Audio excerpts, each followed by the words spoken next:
Welcome to winners coaching institute. आप सभी साथियों का विनर्स कोचिंग इंस्टीट्यूट में स्वागत है। साथियों, आज हम लोग एक महत्वपूर्ण क्वेश्चन पर चर्चा करेंगे जो आपके यूपी बोर्ड 2024 में आने वाले इंपॉर्टेंट क्वेश्चनों में से एक महत्वपूर्ण क्वेश्चन होगा। क्योंकि आपको मालूम नहीं होगा कि हम यूपी बोर्ड 2024 की कंटिन्यू तैयारी करा रहे हैं और उस पर जो भी इंपॉर्टेंट क्वेश्चन बन सकते हैं जो आपके यूपी बोर्ड में हेल्प कर सकते हैं उन सब पे हम कंटिन्यू वीडियो बना रहे हैं। तो इसलिए अगर आप चैनल पे नए हो तो चैनल को सब्सक्राइब कर लें ताकि जो भी हम इम्पोर्टेंट क्वेश्चन आपको प्रोवाइड कर रहे हैं उसका आपको बोर्ड के एग्जाम में लाभ मिल सके।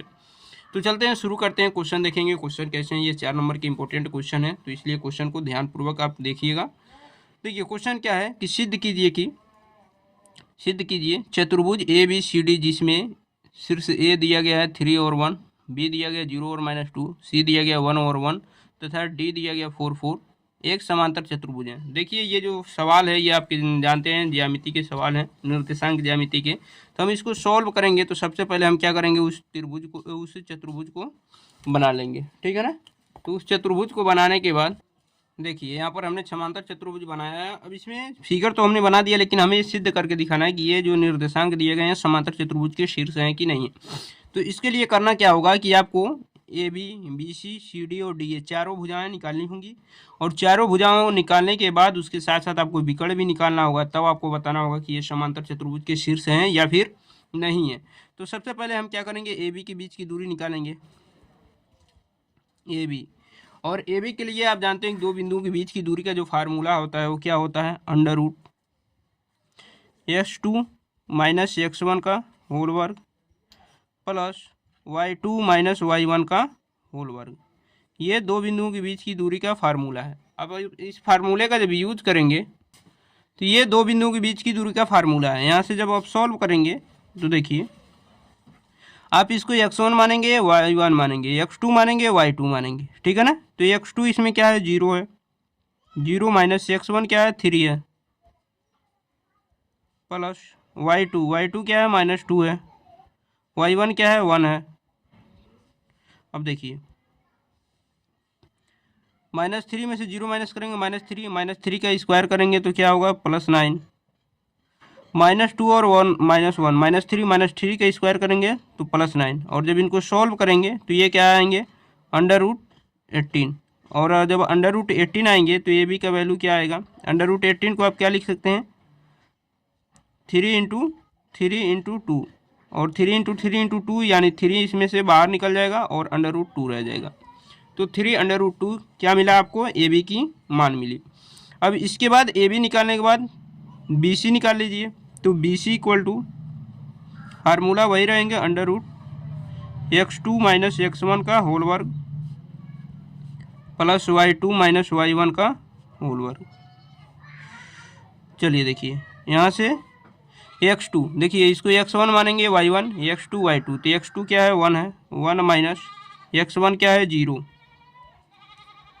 प्लस y2 क्या है, 1 है, तो 1 - y1 क्या है, -2। तो -2 और माइनस प्लस हो जाएगा, ठीक है ना, का होल स्क्वायर। अब यहाँ से जब सॉल्व करेंगे तो देखिए 1 का स्क्वायर 1 होगा और 2 और 1 3, दोनों को ऐड करेंगे 3 हो जाएगा, 3 का स्क्वायर 9, 2 और 1 3, 3 का स्क्वायर 9। यहाँ से सॉल्व करेंगे तो क्या होगा, √10।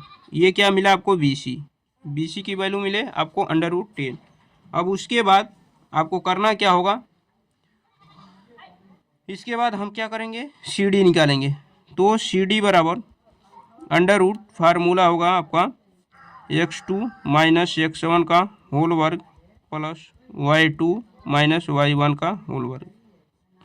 अब देखिए यहाँ पर अगर हम बात कर लें तो सी डी की अगर बात कर रहे हैं तो ये x1 होगा, y1 होगा, ये x2 होगा, y2 होगा, ठीक है ना। यही मान हम क्या करेंगे, फार्मूले में रखेंगे। चलिए यहाँ पर हम दिखा रहे हैं, देखिए x2 क्या है, 4 है, तो 4 - x1 क्या है, 1 है का होल वर्ग प्लस y2 क्या है, 4 है, 4 - 1 का होल वर्ग।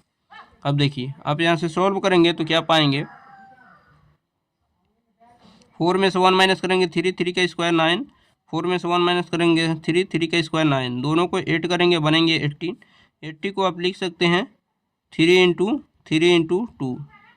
और जब यहाँ से सॉल्व करेंगे तो सी डी का जो मान मिलेगा वो आपको क्या मिलेगा, सी डी इक्वल टू क्या मिलेगा, 3√2। अब आपने सी डी निकाल लिया। अब उसके बाद क्या करेंगे, डी ए निकाल लेंगे। क्या निकालेंगे, डी ए। तो डी ए इक्वल टू क्या होगा, फिर वही फार्मूला लिखेंगे, D A equal to √x2 minus x1 का होल वर्ग प्लस y2 माइनस y1 का होल वर्ग। ठीक, चलिए यहाँ पर डी ए। अब देखिए यहाँ पर डी ए के कंसेप्ट में अगर हम आपको बताएं तो देखिए ये x1 होगा, y1 होगा, x2 होगा, y2 होगा। तो यहाँ से वही मान हमें इसमें रखेंगे।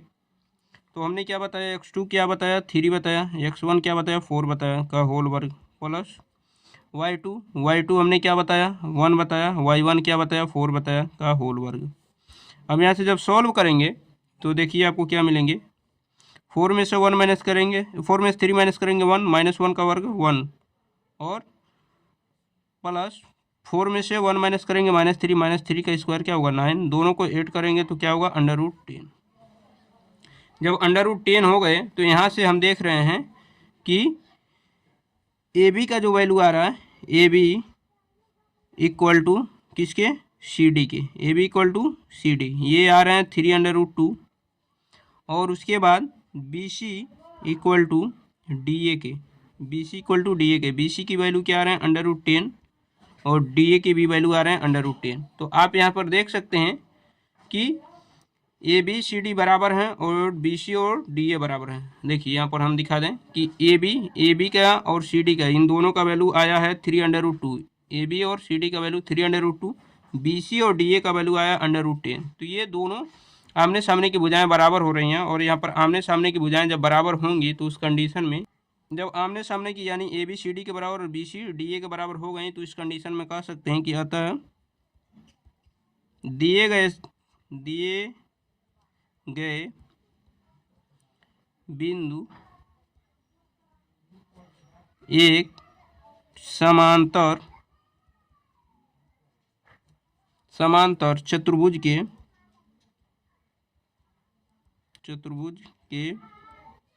शीर्ष हैं। ठीक है ना। तो हम कह सकते हैं कि जो दिए गए निर्देशांक थे वो एक समांतर चतुर्भुज के शीर्ष हैं। अब इसी के साथ साथ एक नया क्वेश्चन है, उस क्वेश्चन पे डिस्कशन कर लेंगे। देखिए ये भी एक बहुत अच्छा खासा क्वेश्चन है, इंपॉर्टेंट क्वेश्चन है। तो देखिए करा क्वेश्चन, सिद्ध कीजिए कि बिंदु ए -2 1, बी का दिया 0 और -1, सी का दिया 2 और 1 और डी का दिया 0 और 3 एक वर्ग के शीर्ष है। अब एक वर्ग के शीर्ष के लिए आपको क्या करना होगा, वही फार्मूले सारे यूज करने होंगे जो अभी हमने इससे पहले समांतर चतुर्भुज में किया है। तो चलते हैं उसका यूज करते हैं। देखिए इन्हें हमें जांचना है कि ये दिए गए जो निर्देशांक हैं ये वर्ग के शीर्ष हैं कि नहीं है। तो इसके लिए आपको करना क्या होगा, A B B C C D और डी ए ये चारों भुजाएं निकालनी होगी। अगर चारों बराबर हैं तो वर्ग के शीर्ष होंगे। तो हम ए बी की बात करेंगे, ए बी। तो ए बी इक्वल टू क्या होगा, दो बिंदु के बीच की दूरी का फार्मूला क्या होता है, x2 माइनस x1 का होल वर्ग प्लस y2 माइनस y1 का होल वर्ग। ठीक है ना। अब इसको आप करेंगे x1, इसको y1, x2 y2। तो देखिए x2 हमने क्या माना 0, x1 क्या माना -2, तो -2 + 2 हो जाएगा। ठीक है, का होल वर्ग प्लस y2 हमने क्या माना -1, y1 क्या है 1, तो +1 का होल वर्ग। जब आप यहाँ से सॉल्व करेंगे तो 2 और 0 2 होगा, 2 का वर्ग 4 और +1 -1 ये 0 हो जाएंगे। तो 0 का वर्ग 0 हो जाएगा, यहाँ से 4, इसको जब सॉल्व करेंगे तो 2 निकल जाएगा। तो ए बी का वैल्यू क्या आया 2। अब इसी तरह बी सी निकाल लेंगे, B C equal to formula वही रहेगा √x2 माइनस x1 का होल वर्ग प्लस y2 माइनस y1 का होल वर्ग। अब देखिए x2 क्या है, x2 y2, x1 y1, तो x2 क्या है 2 माइनस x1 0 है प्लस y2 क्या है 1 माइनस y1 का वैल्यू क्या है -1, तो +1 हो जाएंगे। यहाँ से जब सॉल्व करेंगे तो 2 में से 0 माइनस करेंगे 2 का वर्ग 4। ठीक है, और 1 क्या होंगे 2 होंगे, 2 का वर्ग 4। यहाँ से जब सॉल्व करेंगे तो ये √8 आ जाएंगे और √8 का वैल्यू 2 हो जाएंगे। ठीक है ना। अब आते हैं सी डी की बात कर लेते हैं। C D. अब जब सी डी की बात करेंगे तो उस कंडीशन में देखिए आपको क्या मिलेंगे। सी डी तो ये x1 होंगे, पहले तो फार्मूला लिखते हैं, x2 माइनस x1 का होल वर्ग प्लस y2 माइनस y1 का होल वर्ग। अब देखिए यहाँ पर ये x1 y1 x2 y2 करेंगे तो x2 क्या है 0, 0 माइनस x1 2 का होल वर्ग प्लस y2 क्या है 3, y1 क्या है 1 का होल वर्ग। जब यहाँ से सॉल्व करेंगे तो -2 में से 0 माइनस करेंगे 2, 2 का वर्ग 4, 3 में से 1 माइनस करेंगे 2, 2 का वर्ग 4, दोनों को 8 करेंगे √8 आएंगे और √8 क्या आते हैं 2/2। ठीक है। अब उसके बाद क्या करेंगे, हम निकालेंगे डी ए इक्वल टू क्या होगा, फार्मूला आपका वही होगा x2 माइनस x1 का होल वर्ग प्लस y2 माइनस y1 का होल वर्ग। अब देखिए ये होंगे आपके x2 y2, ये होंगे x1 y1। तो x2 क्या है -2 माइनस 0 का होल वर्ग प्लस y2 क्या है 1 माइनस y1 क्या है 3 का होल वर्ग। अब यहाँ से जब सॉल्व करेंगे तो देखिए -2 और 0, -2 में से 0 माइनस करेंगे -2 का वर्ग 4 और -3 में से 1 माइनस करेंगे क्या आएगा 2 का वर्ग 4। यहाँ से सॉल्व करेंगे तो आपको क्या मिलेंगे 4 और 4 8, √8 और √8 का वैल्यू क्या आता है 2/2 हो जाएगा। ठीक है ना। तो यहाँ से आपने क्या निकाला 2/2। थोड़ा सा मिस हुआ है यहाँ पर, चीज़ें हम बता दें आपको।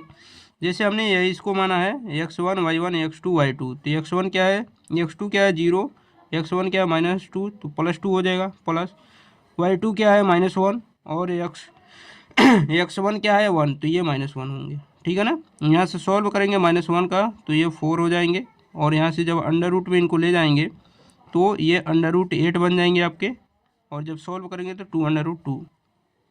तो यहाँ से आपने क्या किया, सारे मान निकाले। तो AB equal to BC equal to CD equal to DA और इक्वल टू 2/2। सभी भुजाएं बराबर हो गई।